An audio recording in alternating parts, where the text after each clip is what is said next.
Gordon Lightfoot. The year is 1986. I'm hired to play keyboards on his record, East of Midnight. I'm Lou Pamonte. This is Music from the Inside. So I get a call from Gordon Lightfoot's manager saying, would you like to join us on the record sessions at Eastern Sound in Yorkville, Toronto? 10 to 1, 2 to 5, double scale, 2 weeks.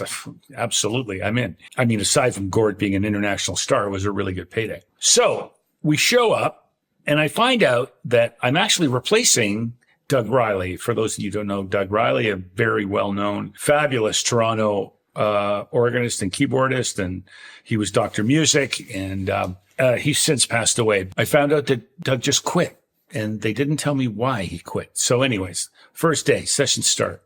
In the morning, Gord passes out the charts, and we all look at the charts, and he plays it for us, and we play along, and we work it up. And all through the morning, we kind of work it up. And about every hour, Gord says, take a break, take 15 minutes and hand me in your charts. I'm going to make some changes. Now, I don't know if you know this, but it's very rare for a folk musician, but he went to Dick Grove School of Music in LA, like in the 50s or early 60s. So he knew how to write music and read music. So we do that and go, and then we come back. Anyways, we have lunch. Then we come back in the afternoon, and it's time to start doing takes. So we do a take. Pretty good. Make a few changes. Let's do another take. We do another take. He said, that's really good. Then we do a third take, and he goes, guys, that was perfect.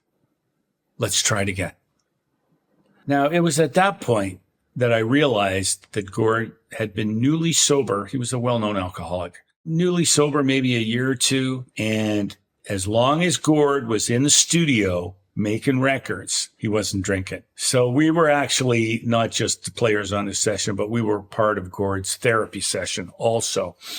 Here's an interesting note, too. Gord insisted on keeping every take. Now, look, this isn't Pro Tools, okay? This is 1986, so 2-inch rolls of tape. Now, those 2-inch rolls of tape cost, I forget what it was, $240 for a roll of tape. You get about 15 minutes on a roll. They amassed 200 rolls of tape at $240 a roll. What's that, $48,000 in tape? I don't know. I'd have to look it up. When Gord was interviewed before his death, he asked if he had a favorite recorded song. And he said, well, actually, I do. And he said, it's off the East of Midnight album, and it's called I'll Tag Along. And I think you Lightfoot fans out there will know it. It's a very pretty little song.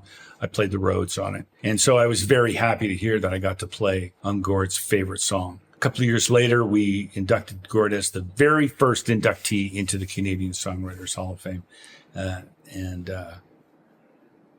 R.I.P. Gord.